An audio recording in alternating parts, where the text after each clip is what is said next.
अस्सलामु अलैकुम। प्यारे दोस्तों, कैसे हो? खैरियत है? ठीक ठाक है सर जी। कोई लेवल प्लेइंग फील्ड के हवाले से बड़ी खबरें हैं हमारे पास कि नवाज शरीफ का केस और इमरान खान का केस इकट्ठा लगा दिया गया है, एक ही दिन लगा दिया गया है और इसको वो कह रहे हैं लेवल प्लेइंग फील्ड।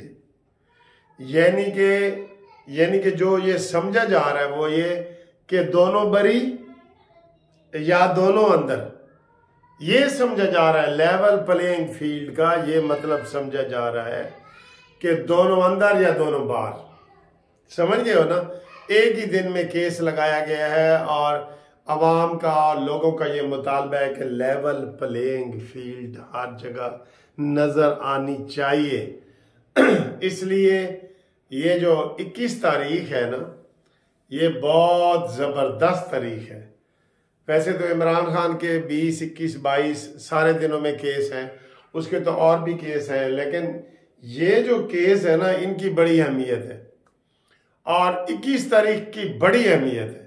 मैं ये कह रहा हूं कि बिल्कुल ये ना हो कि सारा सियासी ढांचा ही बदल जाए और लोग कहें कि यार देखो एड्डी गहरी साजिश, एड्डी गहरी प्लानिंग, पहले एक नू रगड़ा गया है, फिर दूजे नू रगड़ा गया है, तो हुण सारा अपना अपना माहौल लग रहा है। समझ रहे हो ना? ये कोई ऐसी बातें ना हो जाए, कोई ये लोग मतलब कि बहुत ज्यादा लोग ये अफवाहें फैलाने पे लगे हुए हैं कि लेवल प्लेइंग फील्ड जी हो रही है।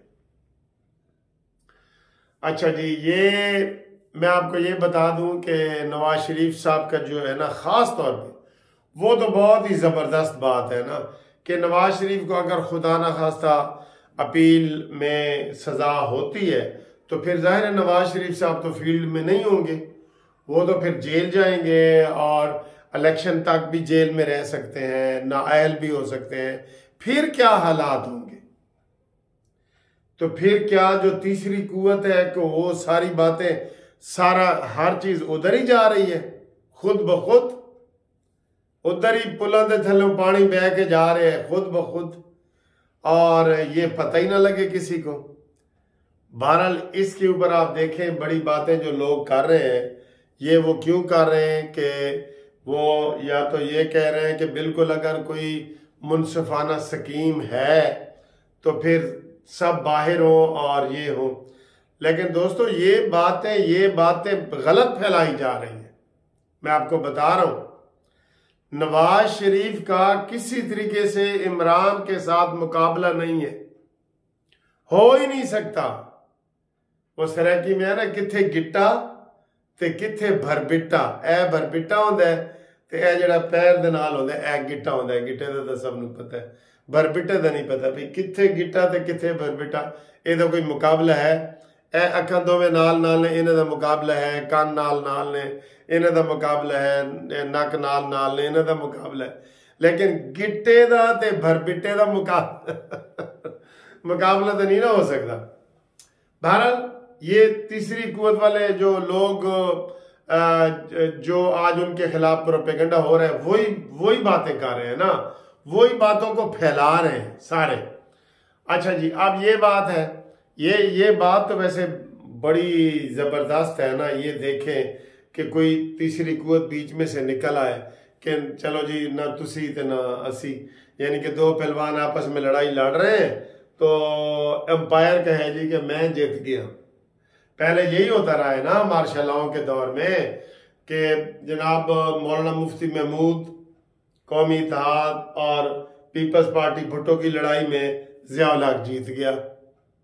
ठीक है, तो ये इस तरह का कोई माहौल वगैरह की तरफ इशारे हो रहे हैं। तो आप देखें कि ये क्या बात है, इसकी ये बड़ी गहरी बातें हैं जिसके ऊपर हम अभी खुल के बात नहीं कर सकते। अब आए जी आगे। मैं ये बताने लगा था कि 9 मई वाले और 28 मई वाले बराबर नहीं हो सकते, कभी भी नहीं हो सकते, कभी सोचना भी नहीं। वो कहते सोचना भी नहीं भाई, सोचना भी नहीं। 9 मई वाले दहशतगर्द हैं, 28 मई वाले मेड इन पाकिस्तान है, जमीन आसमान का फर्क है। इसलिए 9 मई वालों को तो हम कह रहे हैं कि उनको पूछो। आज देखें और पिटीशनें दायर हो गई हैं, सिंध हुकूमत ने, बलोचिस्तान हुकूमत ने, मरकज ने, वफाक ने, शोहदा फाउंडेशन ने, सब ने मिल के कह दिया है।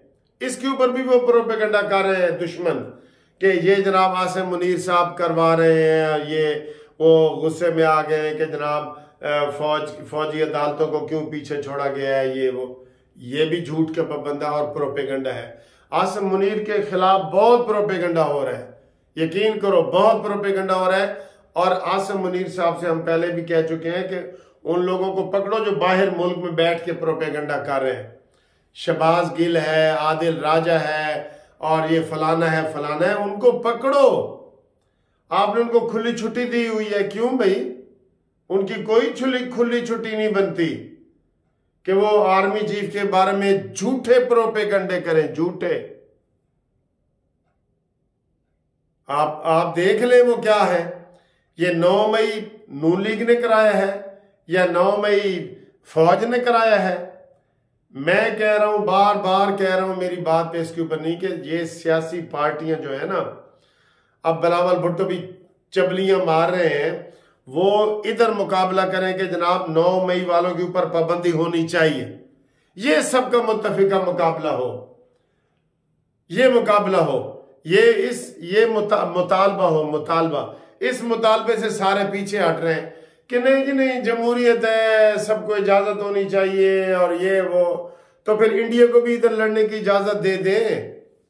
गलत मिसाल दे रहा हूं मुझे पता है, लेकिन मैं ये कह रहा हूं कि 9 मई वाले बराबर हो सकते हैं 28 मई वालों के, लिहाजा 9 मई वालों का एहतसाब जरूरी है।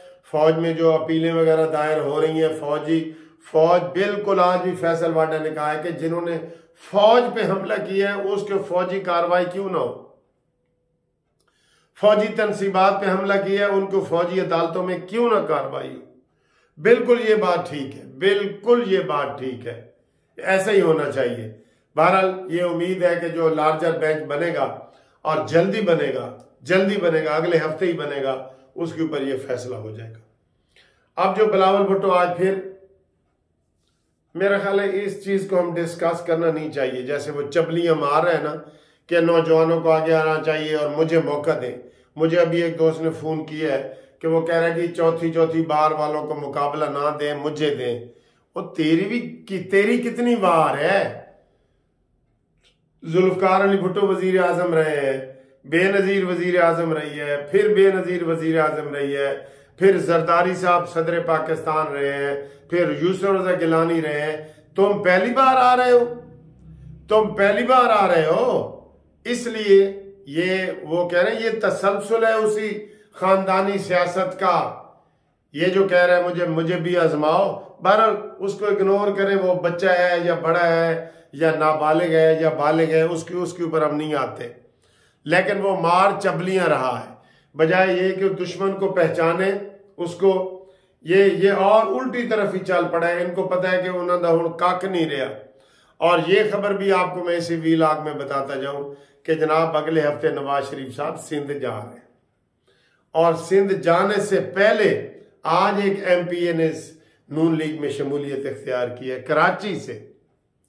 तो माहौल बिल्कुल ग्राउंड तैयार है, सारा कुछ, और सारा कुछ इसलिए वो घबरा के अब ये कर रहे हैं। वैसे गलत कर रहे हैं, वो कहते हैं ना, अब घबरा के कहते हैं कि मर जाएंगे, मर के भी चैन ना पाया तो फिर किधर जाएंगे। अब तो घबरा के ये कहते हैं कि मर जाएंगे, और मर के भी चैन ना पाया तो फिर किधर जाएंगे। और इसके अलावा जनाब आज सैयद आसिम मुनीर साहब ने उलमा के साथ मुलाकात की है। उलमा ने कहा जी कि हम आपके साथ हैं और आप भरपूर तरीके से करें, और हम मुत्तहिद हो के आपके साथ ताउन करने को तैयार हैं, और दहशत गर्दी को मंतकी अंजाम तक पहुंचाएं। दहशत गर्दी से मुराद मेरी ये 9 मई वाली भी शामिल करें बीच में, इसको भी मंतकी अंजाम तक पहुंचाना है। ये इसको दरमियान में नहीं छोड़ देना, ये भी मंतकी अंजाम तक पहुंचेगी। तो ये उन्होंने कहा है कि जनाब 9 मई वालों को भी इंशाअल्लाह ताला नहीं छोड़ेंगे, ठीक है ना जी, नहीं छोड़ेंगे। तो बाकी सीधा टली कहता है कि जनाब इमरान नवाज शरीफ बोलेगा तो मैं भी बोलेगा। ओ भाई तेरा नवाज शरीफ दे नाल की ताल्लुक है? तेरी भी वही मिसाल है भाई, किथे गिट्टा ते किथे बरबिटा। ये मैं 2 सीटों से लड़ूंगा, तो तू 2 सीटों से पहले लड़ा था ना, 3,000 वोट मिले थे और तेरी जमानत जब्त हुई थी जब तुझे ना नून की सपोर्ट थी ना पीटीआई की सपोर्ट थी, ठीक है ना। तो तुम बगैर सहारों के तुम लड़ के देखो। जैसे मैं कहता हूँ ना, तो नून लीग ये जमात इस्लामी वाले लियाकत बलोच और फरीद प्राचा लाहौर से जीतते हैं, नवाज शरीफ के साथ हो तो उनको 1,60,000 वोट मिलता है। तो जब वो इंडिपेंडेंट लड़ते हैं तो 3,000 मिलता है, 3,000। अपनी चीजें पहचाने ना आप अपनी चीजें पहचाने।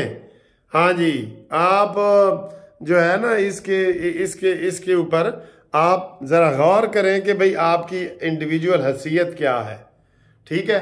तो ये जनाब जो मैंने आपको बड़ी अहम खबरें बताई हैं, इसके बारे में आप कमेंट्स करें, लाइक करें, शेयर करें।